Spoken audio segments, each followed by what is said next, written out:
Yes, now, ladies and gentlemen, welcome back to the Thomas Rant YouTube channel. Let's talk Monday Night Raw. Very decent episode of Monday Night Raw. We opened up the show with AJ Styles. As we know, he has that Royal Rumble match with Gunther, where the stipulation is if he loses, he retires. He had a final match with Shinsuke Nakamura on Saturday night's main event, match of the night. So far, match of the year, but you know, we're only in January. And this could potentially be his last Monday Night Raw. And he came out saying, look, it's no secret he's going to retire this year. And it's very likely that he might retire at the Rumble. But he wants to keep his hopes up. He wants the fans to keep their hopes up. And by no means is he done.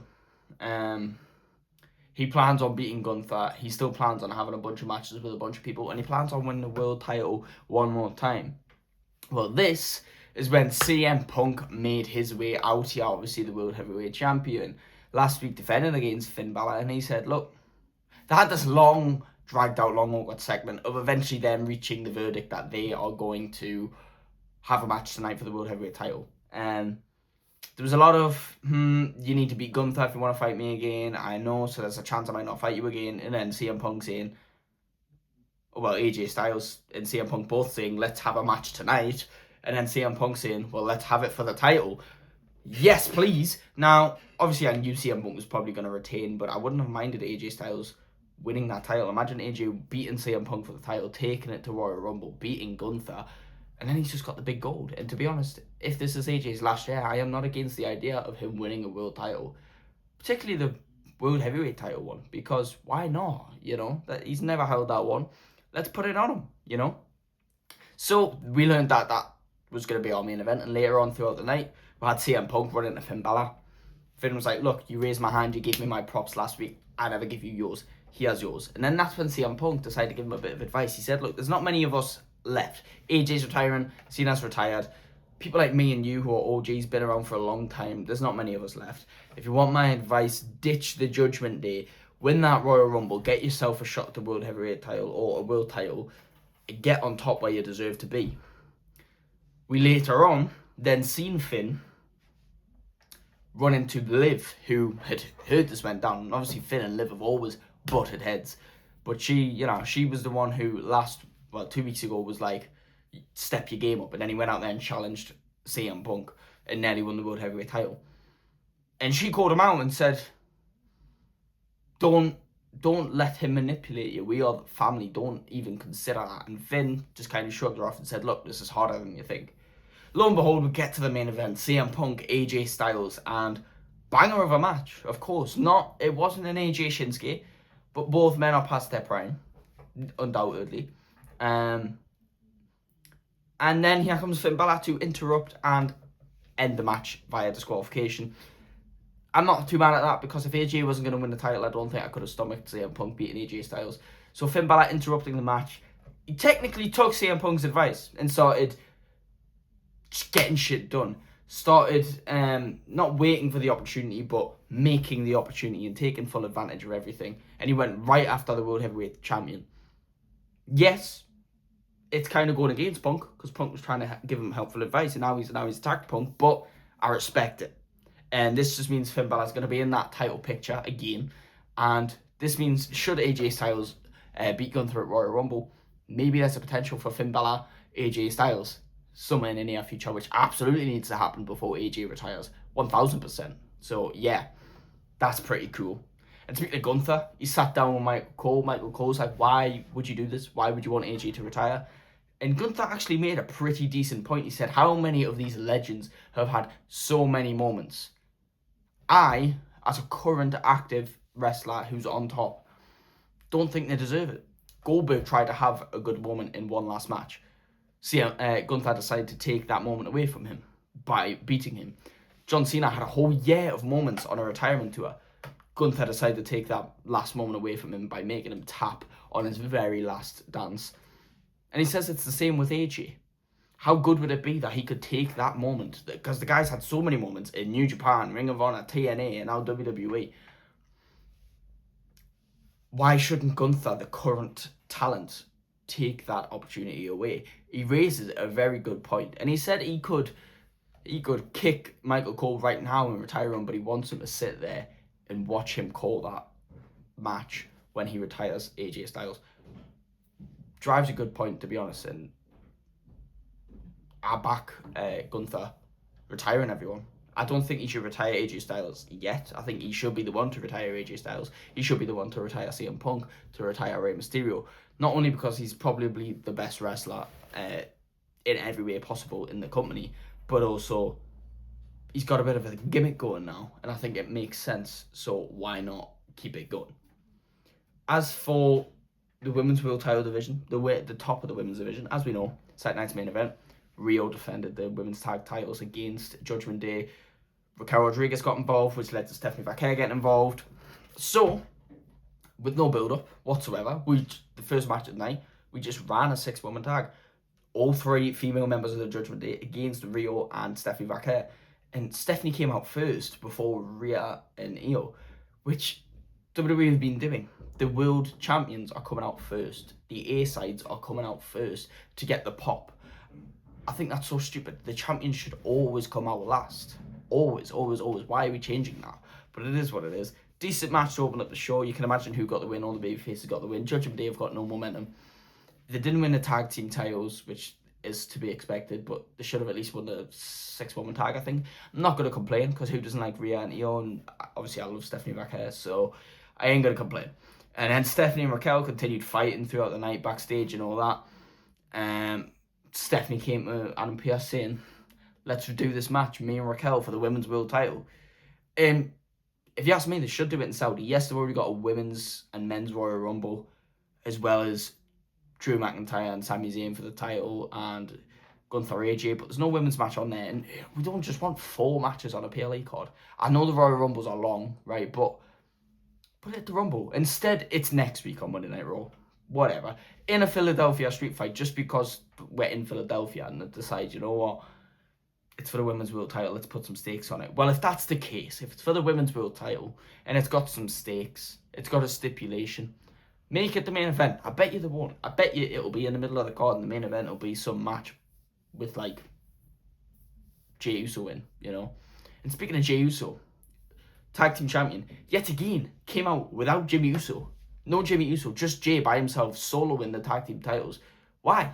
The only logical reason is that maybe Jimmy and Naomi's baby's due, and that's why he's not been here the past couple of weeks. If that's the case, I can excuse it. If not, and they just think, oh, we'll just have Jey go solo with Jimmy, we don't need you. What are we doing? What the actual fuck are we doing? Coming out with Jey's music. Fine when it's only Jey come out with Jey's music, but like when Jimmy comes back, I expect the tag music. Anyways, Jey didn't cut those awful promos again. He came to sit ringside to watch a number 1 contenders match between 4 teams. How long's it been since we've had a fatal 4-way tag team match? How long's it been since we've watched the Raw division try to challenge for tag team titles? But here we are. New Day were in the match, who brought Grayson Waller. American Maiden, their first televised match in God knows how long, brought along Ivy Nile. Alpha Academy, in their first televised match in God knows how long, didn't bring Maxine. I'm assuming you should still hear it from Natalia, who Natalia actually cut a promo on her saying, you know, you failed me, and I'm a Natalia of new. You know, Natalia brings people up. This Natty tears people down. So maybe they might do a bit of a push on Natalia, or maybe this will just be a pointless 2-week thing to get Maxine over, which I'm hoping it's not. Natalia, before she goes, deserves some flowers, deserves some victory, deserves some spotlight, because she's been there long enough. She's a veteran, and yeah, shit is just where she is because she's a Nebo baby most likely, but at the same time, some flowers. She's been there nearly 20 years, I can imagine. Long time. That's a very long time. Yeah, and then the 4th team was Los Americanos, who weren't with El Grande Americano. So how come Grayson Waller can be with the New Day? Ivy Nile can be with American Made, but there's no Maxine for Alpha Academy, and there's no El Grande Americano for the Americanos. Considering El Grande Americano last week wasn't the one injured in this match, Javon Evans was. But Javon Evans was at Monday Night Raw and actually spoke to AJ Styles like, oh, I hope to see you in the future. And that's a match I'd love to see in the future. Don't know how well it would go over because Javon Evans is a very quick, new up-and-comer, young. AJ Styles is a bit on the slower side now, so maybe in their primes that would have been great.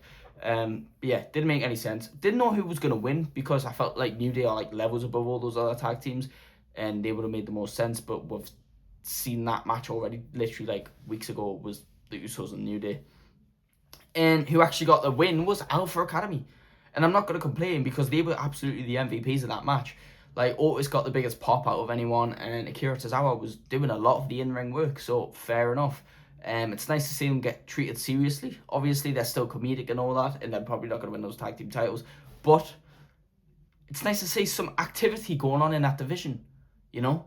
We've waited so long. I'm just hoping Jimmy comes back. We get some promo. We don't just get this match next week. On the same week, we'll have a Women's World Title match. I'm hoping we'll get some promo, like a one-on-one match between Jay and Otis, or Akira's in a one-on-one match. Or we'll get like a promo battle, you know? Because a couple weeks ago, they were laughing at Alpha Academy for wanting a title opportunity, you know? So I'm hoping we get just a little something out of this. I'm not asking this to last a month or two because it's Alpha Academy, you know what I mean? But let's give all the other tag teams a shot. Let's bring this tag division alive. What else is there to talk about? The Vision. Obviously, Bron Breakker was welcome back to Monday Night Raw to talk to Adam Pearce, because technically Adam Pearce did put his hands on Bron Breakker first. So out comes the Vision. They're all in black. Like, Bronson's in his t-shirt, Paul's in his suit, Logan Paul's in his swagged out outfit, Bron Breakker's in his hoodie. What's Austin Theory in? Wrestling gear. And that was for a reason. We'll get into that in a second. But before Adam Pearce came out, Paul Heyman seemed to point out, showed evidence of Adam Pearce touching Bron Breakker first, showed evidence of Adam Pearce leaving the brass knuckles on the ring, on the ring apron for Rey Mysterio to pick up a news. Obviously not intentionally, but that's what happened. So Adam Pearce came out, apologized, said, okay, I see what you mean. I did put my hands on you first. Apologies for that. For that, you are reinstated and put into the Rumble. I did put brass knuckles on the apron. Wasn't intentional, but my mistake. So for that, Austin Theory, you will get your revenge and you'll face Rey Mysterio tonight.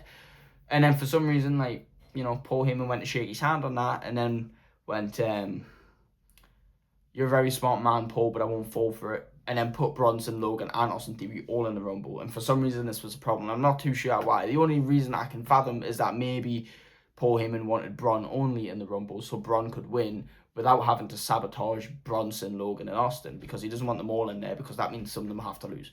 And that might tear them apart, I'm guessing. But it wasn't made too clear, so I don't know how, you know. I feel like you've got to really be reading into it to understand that. But yeah. So Rey Mysterio came out with Dragon Lee and Penta and had that match with Austin Theory. Fights broke out, obviously, but Austin Theory ended up getting the win with the stomp, which I'm guessing is his permanent finisher now, which I don't think should be. Bring back the ATL, or just 8 down, whatever you call it. Make a unique move. He did have a very unique move that he used, which I feel like could only work on Rey Mysterio, because he literally like flipped the guy 3 times with one arm. But yeah, we've seen this match before since Austin Theory came back. I felt like you could have done it with Penta or someone else, but it was technically Rey who hit him with the brass knuckles anyway. Decent match. Obviously, then they all just beat them up at the end. And I don't know what was going on, but they were trying to hit Rey Mysterio or something, and a referee was getting in the way, and I thought, like, they're going to attack this referee or something, and they're going to keep doing it. But no, they actually didn't go for him because the referee was stopping them, and they went and did it on Penta instead. So I wonder if Rey Mysterio was actually hurt, and they had to change the spot. Bit confusing.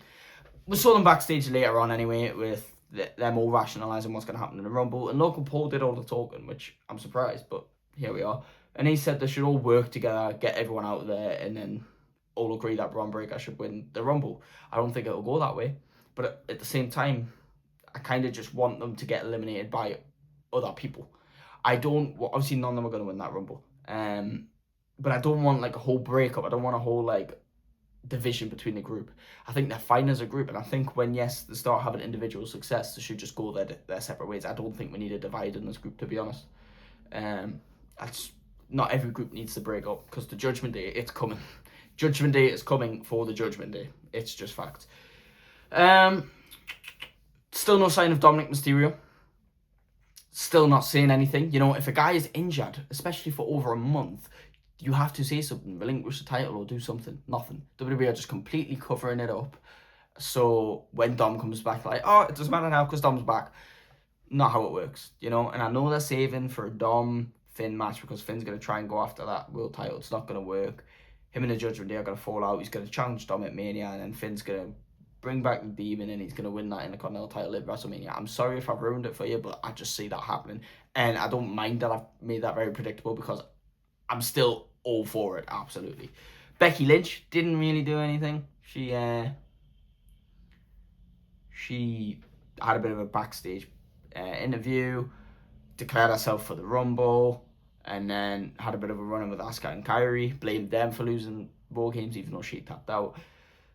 Yeah, just lots of promo stuff, promo for the Rumble. We know who's going to be, certain contenders in the Rumble, for example, for the women's, the Kabuki Warriors, Becky Lynch, Raquel Rodriguez, Liv Morgan, Roxanne Perez, Rhea Ripley, Io Sky, Nia Jax, Lash Legend, Julia, I think Kiana James, Charlotte, Alexa.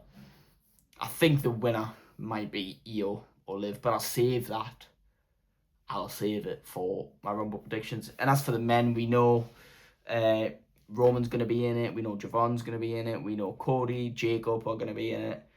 We know... I thought Gunther was going to be in it, but I guess not. We know Jay's going to be in it. Who else? Bronson, Logan, Austin, Ray, Dragon Lee, Penta. Yeah. So, and now Oba as well. So we know quite a few people who are going to be in it. So these surprises, if there is any, better be good. Apart from that, I think I've covered absolutely everything on Monday Night Raw. Very, very decent episode. Not too many matches, so it didn't drag. I think we had 3. Was it only 3? No, it was 4. It was 6-woman tag, Austin Theory, Rey Mysterio, Fatal 4-way tag team, and then the main event. Very decent show. Thank you so much for watching. Please like, subscribe. Let me know what you thought in the comments below, and I will see you in the next one. Goodbye.